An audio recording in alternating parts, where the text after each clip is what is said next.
If you have mature skin and you like natural looking makeup, then you're in the right place.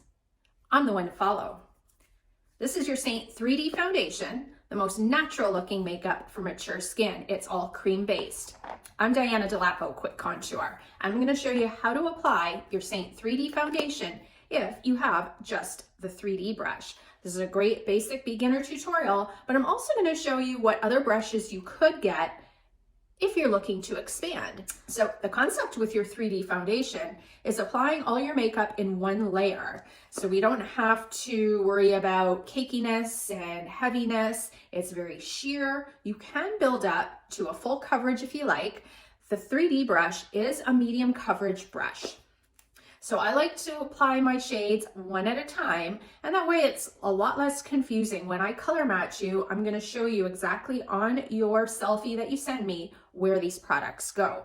So in most cases, I do recommend a color corrector, and that's to kind of tone down any redness or any dark areas on your face. And I like to put that on first just to get those distractions out of the way.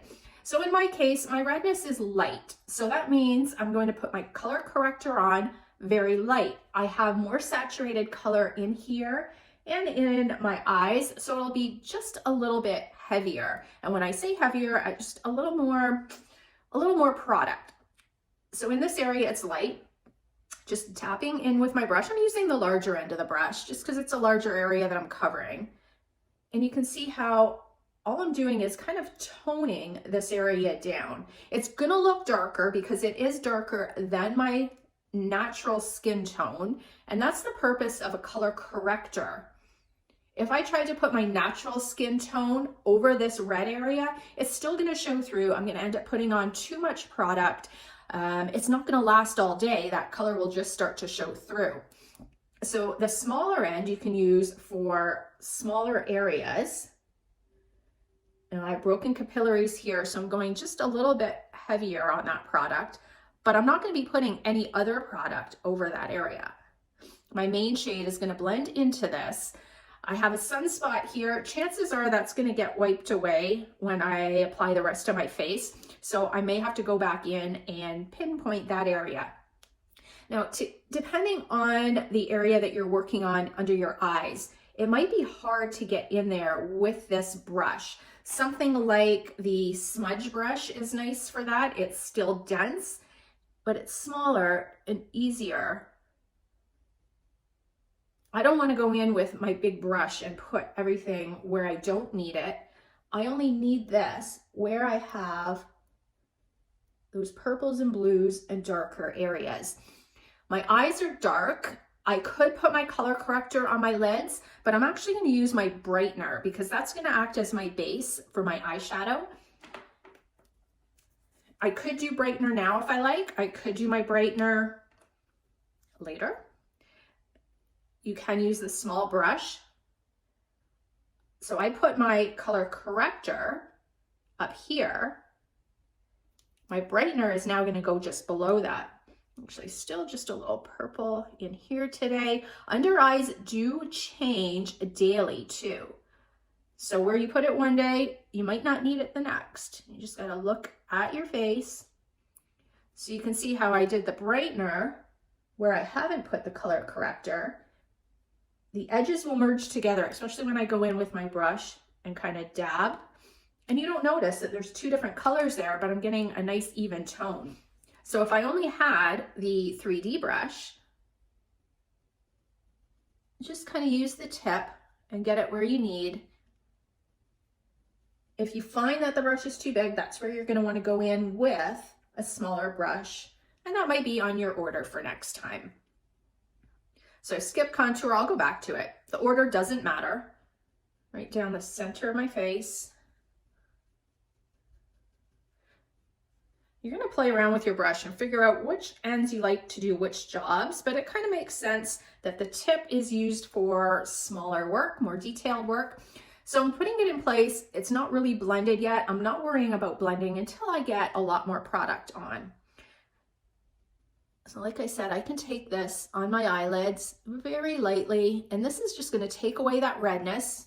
You could do your color corrector if you want, but I might be putting eyeshadow on, so I like the lighter shade, kind of like creating a canvas for my artwork. I'm kind of like priming a wall. If you've got dark paint on a wall, you're gonna primer it with a white paint before you put your color on, and that color is just gonna show way better, and you need less product. So let's go back to contour. So I've applied color corrector. For me, this is Mango, my brightener, Aura, and now my contour, which is Astoria. You can use the pointy end again. And you notice how I'm always dabbing. I'm not swiping and digging into the product. That's just gonna pick up the right amount and dabbing it in place. If I do swipe it on, I wanna dab. The problem with swiping is, I'll show you when I get into this area where I've already got my color corrector, you risk swiping it off. Using that tip again, you don't have to do your nose contouring. Over time, you'll get used to it. And same as under the lip, I like to create that shadow. I'm just doing half my face right now with this brush. Because I have a large forehead, I'm using the larger end of this brush. If you have a smaller forehead, you might want to try the pointier end. It's entirely up to you. And I'm just kind of creating shadow up here to disguise how big my forehead is. Now, if you've got a very square jaw, you might only want to put the contour in that area. I have a pointy chin, so I like to bring it forward very slightly. If you've got more of a double chin, you'll want to bring it down in that excess area to kind of create that shadow as though that isn't there. So I'm showing you on the one side of my face because what I really like is the detail brush for contour. And it has this fan-shaped, more of a flat end. You could kind of pinch this brush to create that, because what happens here, that's why I use the pointy end. I want to make sure that I don't get too deep into the hollows of my cheeks. I do love the detail brush as a secondary brush. So I've loaded up just to the corner edge. And you can see how you get that nice narrow line. And you always want to pull upward with your contour. Same thing if I'm doing my nose. This is still going to blend a bit, so don't worry about it looking patchy. And then when I go to my forehead, I use the flat end. Just because it covers more area quickly, efficiently, and same thing down here. So you can see how I swiped it on, but I've gone back and I know I don't have anything else down here that I need to worry about rubbing off. So the nice thing about having this brush, in addition to your 3D brush, is now you have a little end where if I wanted to use that for my brightening, I could do that. I could use that for my color corrector, and you wouldn't need the smudge brush. So you could get away with these two. Or like I said, we're working with just the one today. So my other option was to pinch that to get it on. You'll work with your brush and figure out what it can do and how to use it. So because I like a satin shade on my cheeks for lip and cheek, it's going to create some coverage. I'm not going to need to put any main foundation here. I can go right in with my blush color. This one is Nude.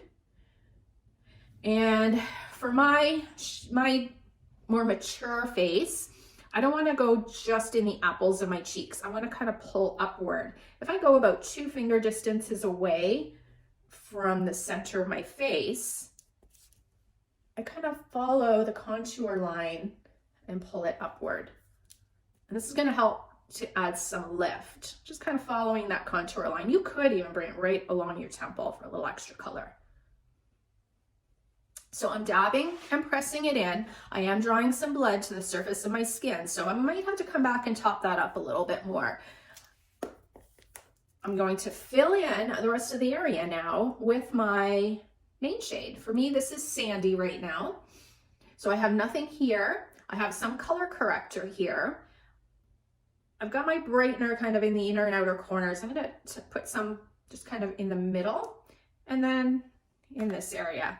And I'm just gonna go right in with the large end of my brush, picking up some product.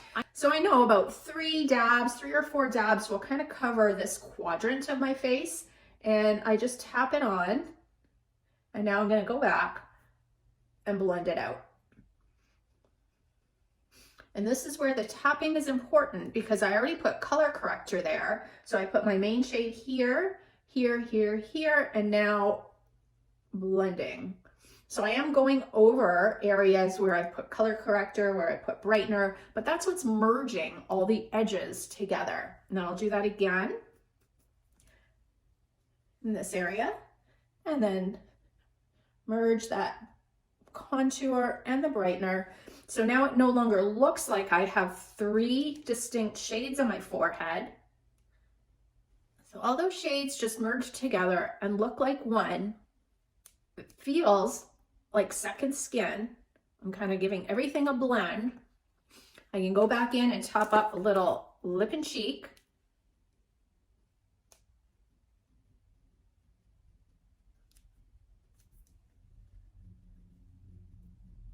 Put that on my lips while I'm here. You can use a brush if you like. Fingers just as easy. You're ready to move on. You may have only purchased that and you're done. You're going to take your perfector sponge and tap and roll and dab. This is going to remove any excess, especially under the eye area. And then you can set it with setting spray or setting powder. Now, if you did get a bronzer, we're going to apply that next.